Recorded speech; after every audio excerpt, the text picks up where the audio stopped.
पदारविंद संयुक्तं नित्यं ध्यायन्ति योगिना कामदं मोक्षदं चैव ओंकाराय नमो नमः। अज्ञानतिमिरान्धानां ज्ञानाञ्जनशलाकया नेत्रैरुन्मीलितं येन तस्मै श्रीगुरुवे नमः। नमो दुर्वाररागादि वैरिवार निवारणे अरहते योगिनाथाय महावीराय तायिने महावीराय तायिने।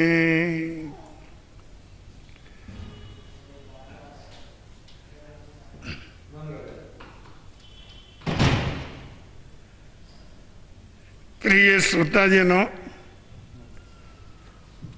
आज 15 अगस्त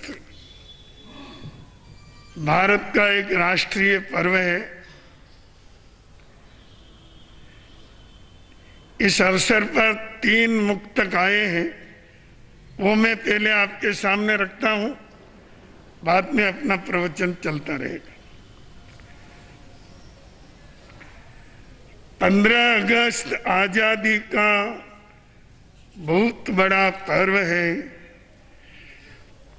15 अगस्त आजादी का बहुत बड़ा पर्व है। भारतवासी करे प्रतिज्ञा, आज मिलकर सर्व है। भारतवासी करे प्रतिज्ञा, आज मिलकर सर्व है। कोई कार्य नहीं करेंगे, कोई कार्य नहीं करेंगे भारत राष्ट्र के विरुद्ध, कोई कार्य नहीं करेंगे भारत राष्ट्र के विरुद्ध। हमें हमारी संस्कृति व भारत भू पर गर्व है। 15 अगस्त आजादी का बहुत बड़ा पर्व है। दूसरा मुक्तक आया है, सर्वत्र कर्तव्य निष्ठा का विस्तार होना चाहिए। सर्वत्र कर्तव्य निष्ठा का विस्तार होना चाहिए। भ्रष्टाचार का काला दाग अब तो धोना चाहिए। भ्रष्टाचार का काला दाग आज धोना चाहिए। कुव्यसनों से मुक्त रहे भारत का हर नागरिक। कुव्यसनों से मुक्त रहे भारत का हर नागरिक। भेदभाव छोड़ सबको एक सूत्र में पिरोना चाहिए, एक सूत्र में पिरोना चाहिए। तीसरा मुक्तक आया है, रिश्वत के धन से जिनका गंदा हाथ है, रिश्वत ले लेके जेब में धरते रहना। रिश्वत के धन से जिनका गंदा हाथ है, उनसे करना चाहता हूं मैं एक बात है। रिश्वत के धन से जिनका गंदा हाथ है, उनसे करना चाहता हूं मैं एक बात है, झंडे से जरा दूर ही रहना। झंडे से जरा दूर ही रहना। ये पवित्र तिरंगा है, राष्ट्र भक्तों के पवित्र खून से सना ये देश की सौगात है। ये देश की सौगात है। रिश्वत के धन से जिनका गंदा हाथ है, उनसे करना चाहता मैं एक बात है, झंडे से जरा दूरी रहना। यह पवित्र तिरंगा है, राष्ट्र भक्तों के पवित्र खून से सनी। ये एक बहुत बड़ी सौगात है, बहुत बड़ी सौगात है।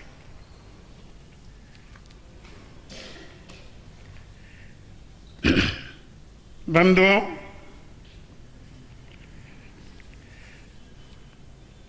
आचार्यांक सूत्र में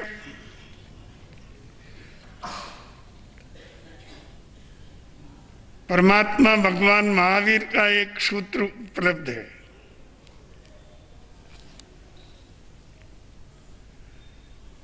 वह आज के लिए बहुत प्रेरक हो सकता है। वह सूत्र है, एष वीर्ये प्रशंसिये जे बंधे विमोहे। बहुत बड़ी बात कह दी। सदियों सदियों तक काम आए, सदियों सदियों तक व्यक्ति को प्रेरणा देता रहे,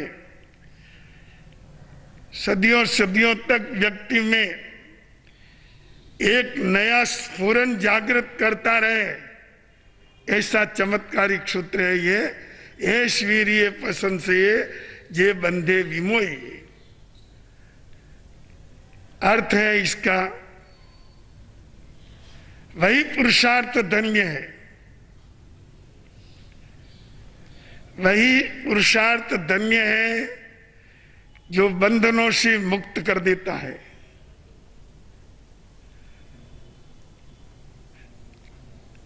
अपना आत्मबल और अपनी शक्तियां तभी प्रशंसा योग्य होती है कि जब उसके द्वारा हम बाह्य और आंतरिक बंधनों से मुक्त हो जाएं। बाह्य बंधन क्या है कहने की जरूरत नहीं,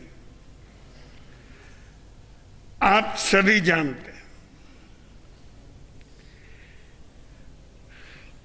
राजनीतिक दृष्टि से बंधन में थे, मुक्त हो गए आज 15 अगस्त के दिन। एक तो राष्ट्रीयता का बंधन था, पर और भी बहुत बंधन है।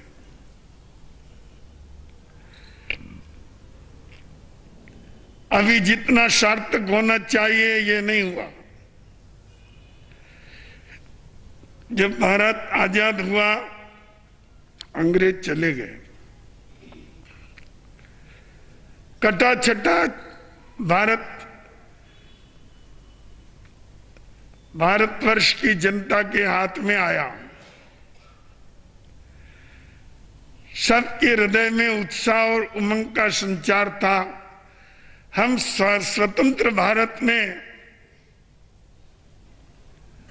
बहुत आनंद पूर्वक अपना विकास करते हुए सुखी जीवन जिएंगे।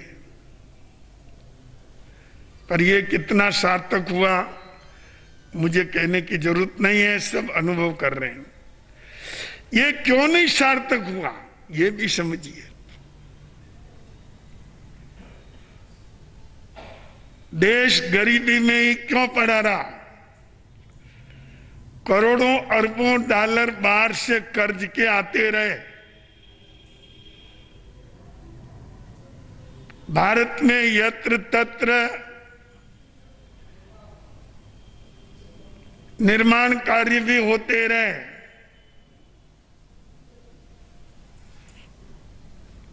और गरीबी हटाओ का नारा भी सब सरकारें देती रही, पर गरीबी ने भारत का पिंड नहीं छोड़ा। क्यों नहीं छोड़ा? बाहर का बंधन तो चला गया, पर अंतर के बंधन को कहां छोड़ा? अंदर के बंधन से कहां मुक्त हुए?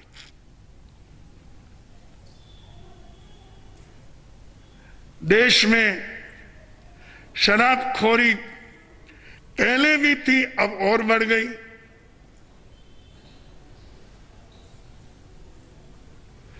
रिश्वतखोरी पहले भी थी, अब और बढ़ गई।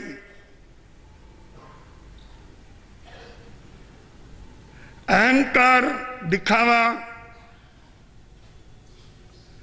पहले था, पर अब और बढ़ गया।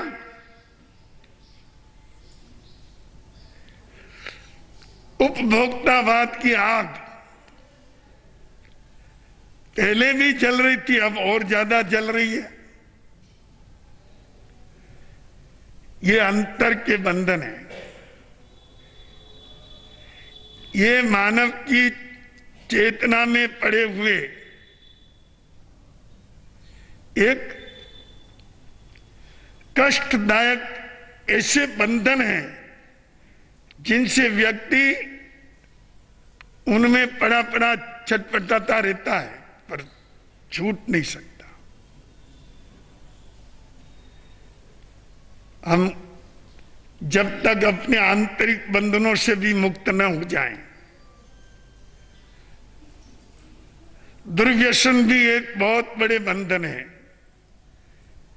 जो आज घर घर में फैले हुए हैं। उनसे मुक्ति का कोई अभियान नहीं है, उनसे मुक्त करने की कोई योजना नहीं है। नतीजा यह हो रहा है कि गरीबी भारत का पीछा नहीं छोड़ रही है।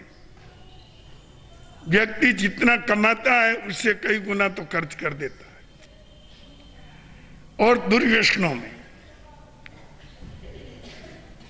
ऐसे ही आपके और भी बंधन है। कोई शराब पीना ही सबसे बड़ा बंधन थोड़ी है, और भी बुराइयां बहुत हैं। दिखावा, आडंबर, 2 पैसा कमा लिया तो उसको केवल व्यर्थ दिखावे और आडंबर में ही खर्च कर देना। अनुत्पादक व्यय जिससे कुछ मिलता नहीं। इस तरह से भारत की गरीबी के अनेक कारण हैं और बढ़ते जा रहे हैं।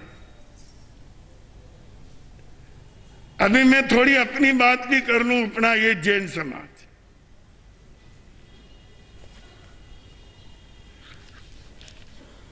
जो किसी जमाने में सर्वाधिक संपन्न समाज कहलाता था, आज यहां की परिस्थिति यह है कि जैन समाज दिनों दिन आर्थिक दृष्टि से दुर्बल हो रहा है।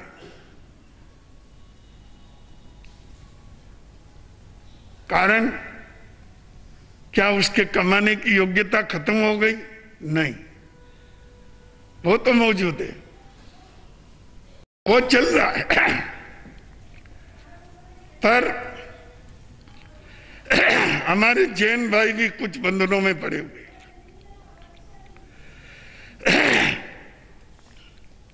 सबसे बड़ा पाप तो दिखावे का है, आडंबर का है, दहेज का है, बड़ी बड़ी शादियों का है, करोड़ों की लेन देन का है, होड़ाहोड़। ऐसे समाज के अंदर गरीब का जीना बहुत मुश्किल है। गरीब तो और गरीब होगा, पर पैसे वाला भी गरीब हो जाएगा। एक व्यक्ति 10 वर्ष मेहनत करके 10-20 लाख रुपया बचा के रखता और एक बेटी की शादी में बर्बाद हो गया, वापस रोड पर आ गया।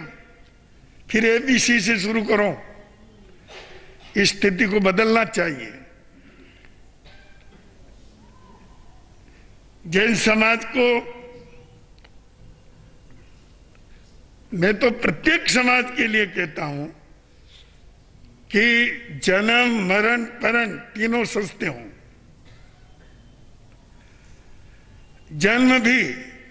जन्म के उत्सव भी सस्ते होना,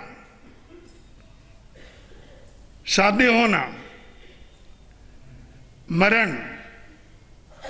मरण के बाद की जो विधियां हैं वो भी सस्ती होना। और परण, इसके विषय में क्या कहना? ये दिनों दिन और महंगी होती हुई चली जा रही है। जन्म मरण परण ये गरीब के घर में भी होता है और अमीर के घर में भी होता है। कोई घर अछूता नहीं है कि जिसमें जन्म मरण परण नहीं होता हो। पर जहां ये बातें आडंबर में चली जाती है, वहां समाज दुर्बल हो जाता है और अंदर से खोखला होता चला जाता है। वो आज भी हो रहा है। तो बंधुओं, एक अभियान चल रहा है आजकल, हमारे कॉन्फ्रेंस वाले चला रहे, बेटी बचाओ।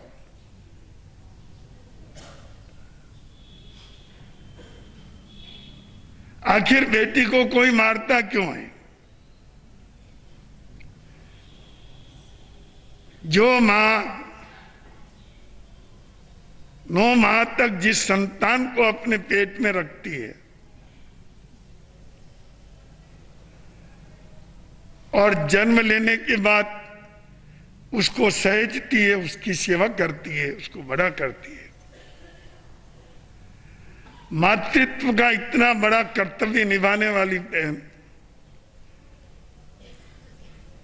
क्या अपनी बच्ची को कत्ल कर देगी पेट में ही?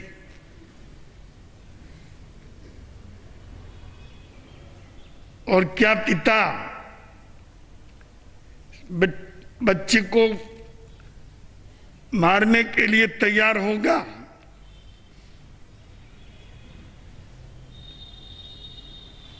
गर्भपात जैसी चीजें, बेटियों की हत्या करने जैसी चीजें, ऐसे मां बाप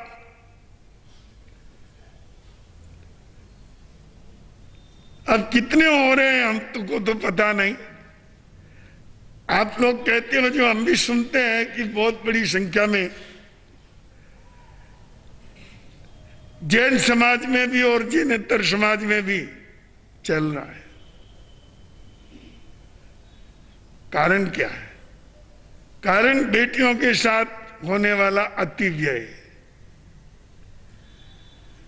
बच्चे बड़ी होगी, शादी करनी पड़ेगी, समाज की होड़ में चलने के लिए 20 लाख 25 लाख खर्च करना पड़ेगा। कहां से लाएंगे? इनकम तो नाम मात्र की है। जैसे जैसे निर्वाह चल रहा है, 10-20 लाख के बिना शादी की कोई बात सोच भी नहीं सकता। ऐसी स्थिति समाज में बनी हुई है।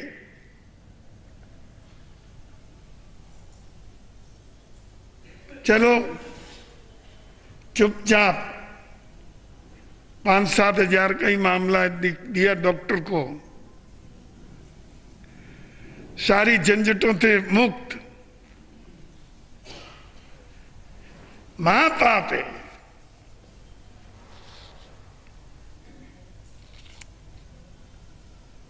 किंतु कहीं न कहीं चल ही रहा। जब ये प्रश्न खड़ा हो रहा है, अगर नहीं चल रहा होता तो ये प्रश्न भारत में आता ही क्यों?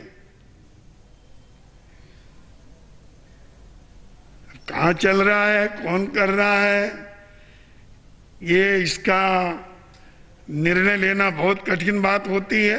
पर एक बात जरूर है कि आपके सामाजिक खर्चों ने आज के अपनी समाज के लोगों को बहुत दुखी कर रखा है। और आपको अगर बेटी को देना है तो शादी के अलावा दो। 2 वर्ष बाद दो, 5 वर्ष बाद दो, तुम्हारा सारा घर उसके नाम लिख दो ना, कोई तकलीफ नहीं। बेटी का हक है, घर में तुमने कमाया है, तुम्हारी बेटी है, देने का तुमको अधिकार है। तुम्हारी इच्छा हो जो दो, आपका प्यार है, तो कौन रोकता है?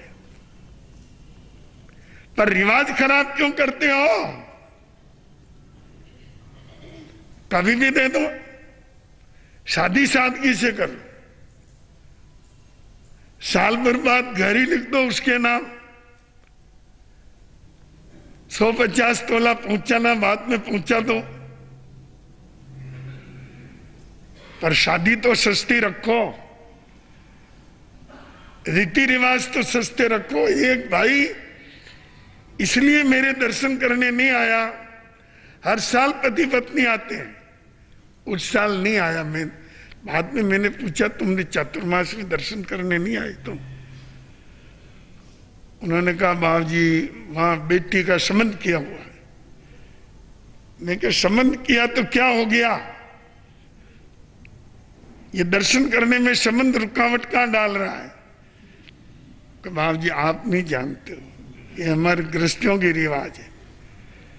व्याई जी वाण जी मिलते हैं ना तो उनको कुछ देना पड़ता है। बाबू जी अभी इतनी अनुकूलता नहीं है। अच्छा बाबू जी प्यार करेंगे फिर दर्शन कर लेंगे। अब बताइए किस हद तक गृहस्थी अंदर से बहुत घबराते हैं। कहने की बात नहीं है पर कोई कहता नहीं है, दुखी सब है, पर अपने समाज में बदलाव लाने की कोशिश कोई नहीं करता है। और कोशिश करे तो ये पैसे वाले उसको चलने नहीं देते। उनके पास जो अनर्गल पैसा आ जाता है तो वो केवल उसके उड़ाने में ही लगे रहते हैं। और कई जगह समाज के नियम बने हैं,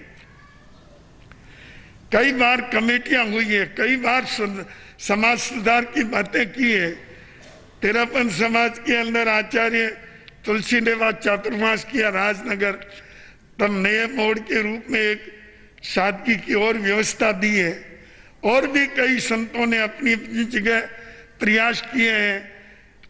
अलग अलग प्रांतों में समाज की कमेटियां काम करती थी, सब फेल। आज कोई सार्थक नजर नहीं आ रहा है। ये जो एक सोच है दिखावे का, आडंबर का, ये सबको धराशायी कर देता है। सारी अच्छाइयां समाप्त हो जाती है, कोई बंधन नहीं चलता है और कोई नियम नहीं पलता है। नियम को कभी बंधन नहीं मानना चाहिए। नियम तो आत्मशुद्धि के लिए होता है, समाज शुद्धि के लिए होता है। नियम बंधन नहीं है। पर आज तो नियम को ही बंधन मान करके तोड़ दिया। अब न परिवार की मर्यादा, न घर की मर्यादा और न समाज की मर्यादा, कोई मर्यादा नहीं, सब मर्यादाएं टूट चुकी है। और ऐसी स्थिति में कोई समाज आगे नहीं बढ़ सकता। हमारे पुराने किसी सत्पुरुष ने कहा कि घर डर, गुरु डर, वंश डर, लज्जा डर और मान, इतने डर से ना डरे वो नर पशु समान। इतने डर तो रहना ही चाहिए। घर डर, मेरा खानदान क्या है,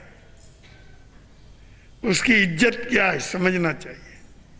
गुरु डर, गुरु महाराज कहीं मुझे ओलंबा ना दे दे, ऐसा कोई काम मुझे नहीं करना चाहिए।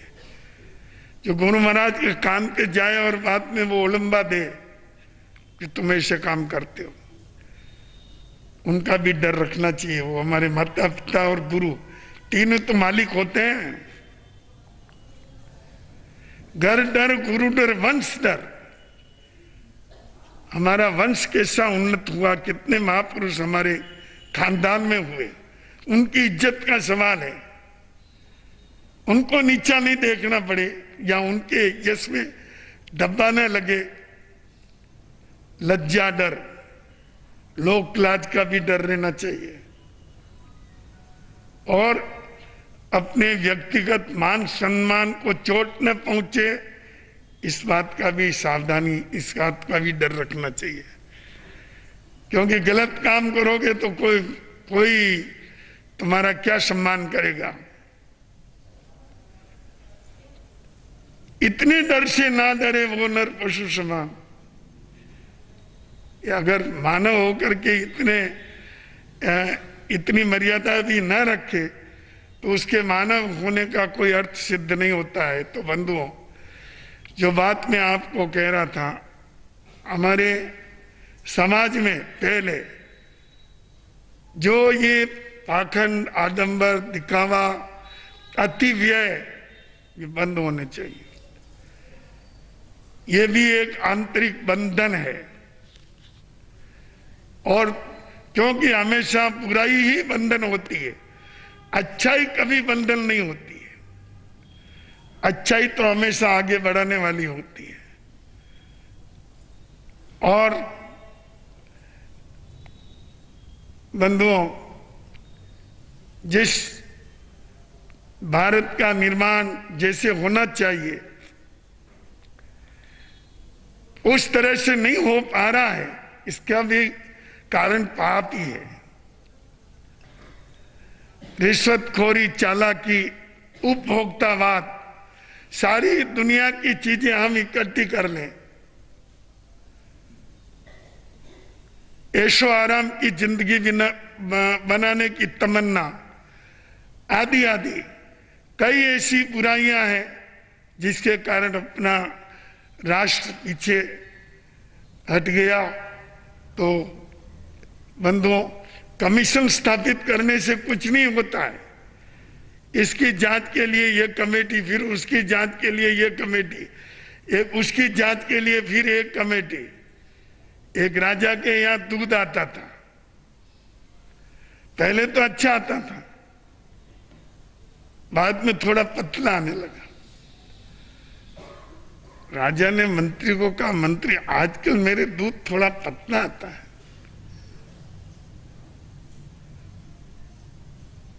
ये दूधिया कहीं पानी डाल देता होगा।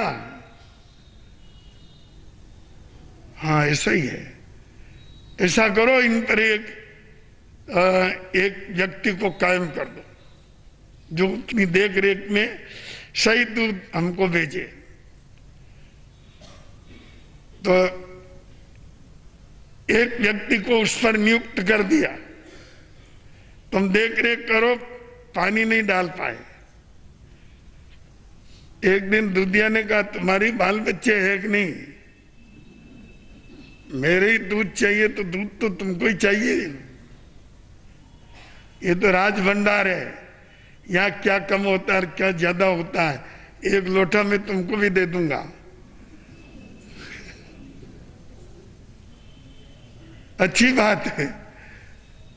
एक लोटा पानी जाता था दूध में, अब 2 लोटा जाता है।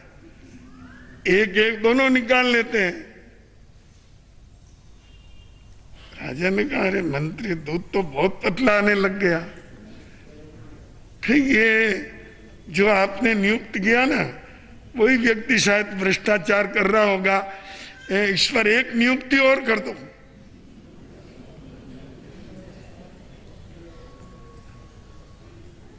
अब तीसरे व्यक्ति को और क्या, ये दोनों गलती न करे, इस बात का ध्यान करना। और उसके साथ भी दूधिया ने यही किया कि एक लोटा ले जाने, तो क्यों झंझट करता है।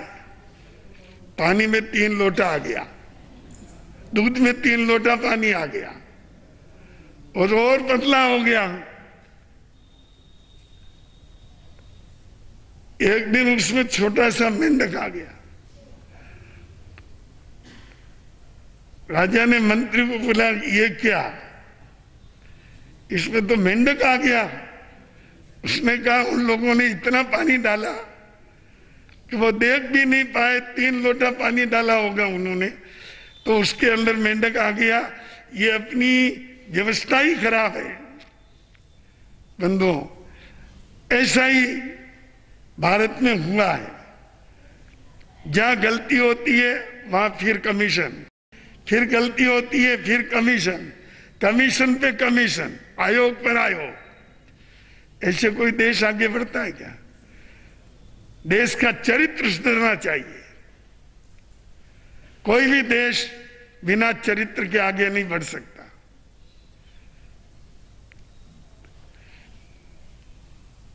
बंधुओं, सेना के जवान सीमा पर खड़े हैं कि हमारे देश में कोई दुश्मन प्रवेश नहीं कर पाए, तो बाह्य रक्षा वो कर रहे हैं। अपने देश की आंतरिक रक्षा तो सरकार और समाज को करना है। बिना चरित्र के अपने जीवन का और अपनी प्रतिभाओं का कोई विकास कर नहीं सकता। ठीक कहा कवि ने कि भूल गए हम अंक शून्य पर शून्य चढ़ाते रहे हजारों। भूल गए हम अंक शून्य पर शून्य चढ़ाते रहे हजारों। मूल भूल कर शाखाओं पर कलश चढ़ाते रहे हजारों। शिखर बनाया, ध्वजा लगाई और कई घंटे सजवाए, किंतु मंदिर की मूर्त के अंग तोड़ टुकड़े करवाए। शव की आरतियां होती हैं, आत्मा की सुध बिसर गए हैं। इसीलिए भारत के जीवन बुझे बुझे से भग्न दिए हैं। सच्चरित्र निर्माण ने साधा और कई निर्माण किए हैं। भारत के अंदर कई निर्माण हुए हैं और कई भवन बने हैं, कई सड़कें बनी हैं, सब कुछ हुआ, पर मानव बिगड़ गया। मानव का चरित्र नहीं बना। मानव को उपभोक्तावाद की इतनी आग बढ़ा दी कि वो अपना ही काम करने में लगा रहता है। सेवा की सुध तक वो विस्मृत हो गया है। इसलिए बंधुओं, ये केवल एक सरकार का ही काम नहीं है, मानता हूं मैं, पर सरकार को चाहिए कि वो चरित्र निर्माण की भी कोई दृष्टि बनाए, इसकी तरफ भी कोई प्रयास करे। और देश के जो शीर्षस्थ लोग हैं, जो नेता हैं, अधिकारी हैं और जन नेता है, वे सब चरित्रवान हो तो ही वो अधिकारी है। जो आज झंडे लहरा रहे हैं, मैं आपको पूछता हूं, क्या उनके हाथ पवित्र हैं? जिन हाथों ने कभी रिश्वत ली हो, टेबल के नीचे हाथ चलाकर, जिन्होंने नोटों की गड्डी लेके जेब में डाली हो, उनको अधिकार है कि इस तिरंगे को छुए। बहुत कुछ वर्षों पहले मैंने एक कविता लिखी थी, उसके कुछ पद सुनाना चाहता हूं कि इस झंडे को छूने तक का भी हमको अधिकार नहीं है, क्योंकि हम में भारत के प्रति अणु जितना भी प्यार नहीं है। हमें प्यार किसमें है? हमें प्यार है अपने स्वार्थों को सार्थकता दिलवाने में। हमें प्यार है अपने स्वार्थों को सार्थकता दिलवाने का। हमें प्यार है डंडे के बल अपनी बातें मनवाने का। हमें प्यार है अपने हित में सांप्रदायिकता भड़काने का। और हमें प्यार है जुड़े हुए दिल टुकड़े टुकड़े करवाने का। तोड़ फोड़ दंगे करवा दें, हमको तनिक विचार नहीं है, क्योंकि हम में भारत के प्रति अणु जितना भी प्यार नहीं है। इस झंडे को छूने तक का भी हमको अधिकार नहीं है। बंधुओं, पूरा वेतन ले लेंगे पर ड्यूटी की परवाह नहीं है। वेतन पूरा लेंगे पर अपना कार्य, अपनी ड्यूटी समय पर निभाएंगे नहीं। काम करने में कोताही बरतेंगे। कसकर पूरी रिश्वत लेंगे, किंतु मन में आ नहीं है। बंधुओं, चंद लफ्जों में इशारों में समझ जाओ, वरना कानून के पेंतरों में उलझ जाओ। पास में बैठे पीए ने तुक लगाया कि कुछ भेंट कर दो सेठ जी, सुलझ जाओ। समझ में आया? कल तक आ जाएगा कि अभी आ गया? ये कहता है कोई सेठ उलझ गया किसी मामले में, तो अधिकारी कहता चंद लफ्जों में इशारों में समझ जाओ, वरना कानून के पेंतरों में उलझ जाओ। पास में बैठे पीए ने तुक लगाया कि कुछ भेंट कर दो सेठ जी, सुलझ जाओ। दौर साहब, ये रिश्वत की भूमिका तैयार हो गई।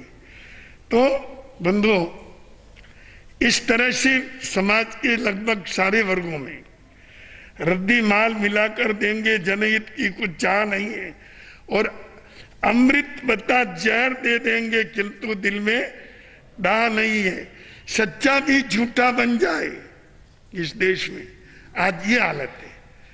सच्चा भी झूठा बन जाए, देने को कलदार नहीं है, क्योंकि हम में भारत के प्रति अणु जितना भी प्यार नहीं है, क्योंकि हम में भारत के प्रति अणु जितना भी प्यार नहीं है। कौन है इस झंडे का अधिकारी?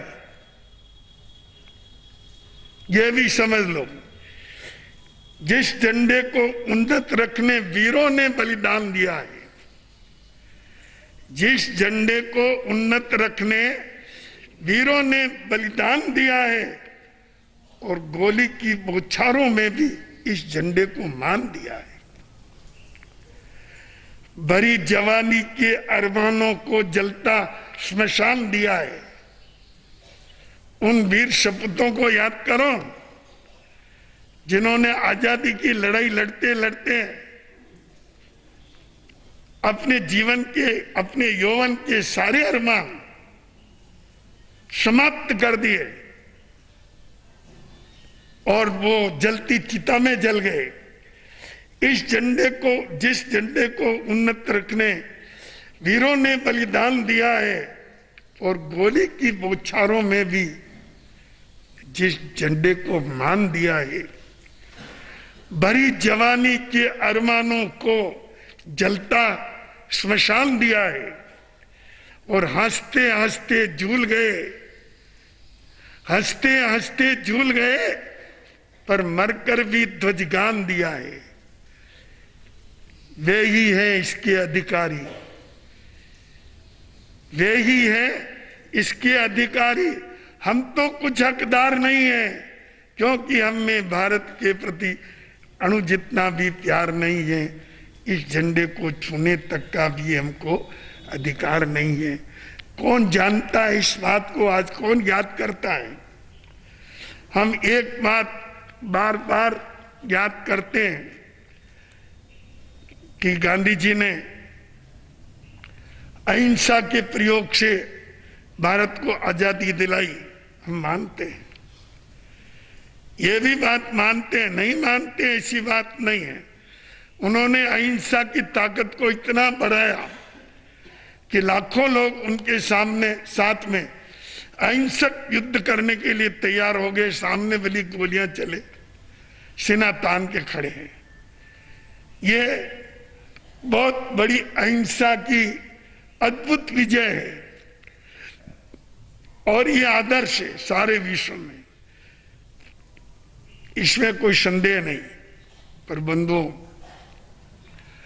आप उनको भी याद करिए आज कि जिन्होंने भारत को आजाद कराने के लिए सबसे पहले भयंकर जबरदस्त आंदोलन किए,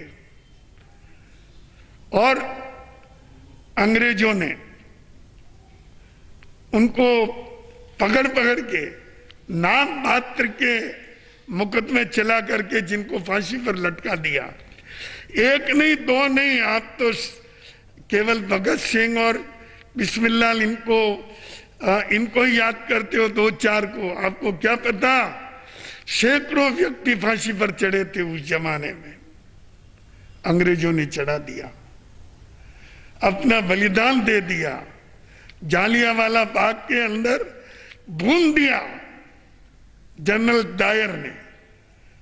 सूट ऐसा कहती, जो गोलियां चली, चार दीवारी में सब बंद थे, बाहर कोई नहीं निकल सका।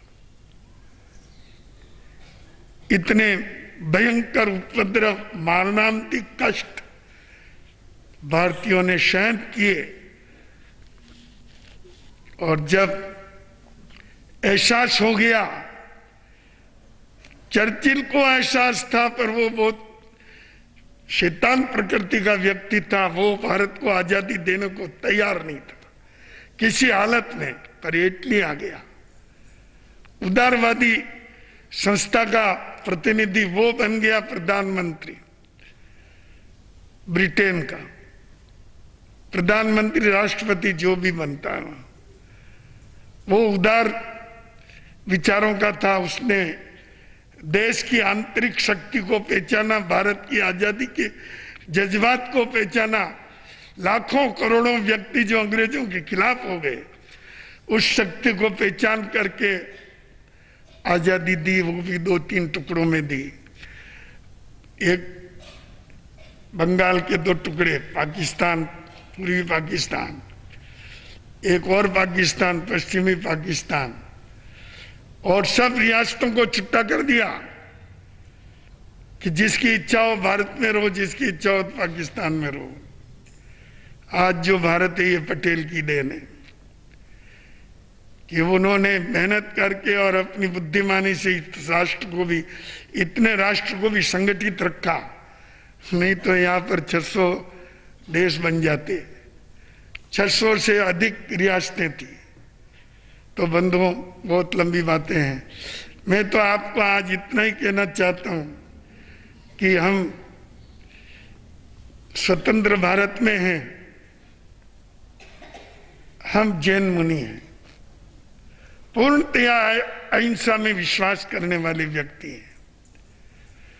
हम राष्ट्रीय, तो राष्ट्र धर्म मतलब राष्ट्र के प्रति अपने कर्तव्यों का पालन करना, इसका चिंतन करने का आज ये का दिन विशेष प्रेरित करता है। तो बंधुओं, अपने जीवन के अंदर हम नैतिकता, राष्ट्र के प्रति हित की दृष्टि, सेवा, परोपकार और सादगी, जो बहुत जरूरी है अपने विकास के लिए, समाज के विकास के लिए, इनको आत्मसात करके चलें। यही आज के प्रवचन का संदेश है। आत्मसात करें, आनंद ही आनंद। गुरु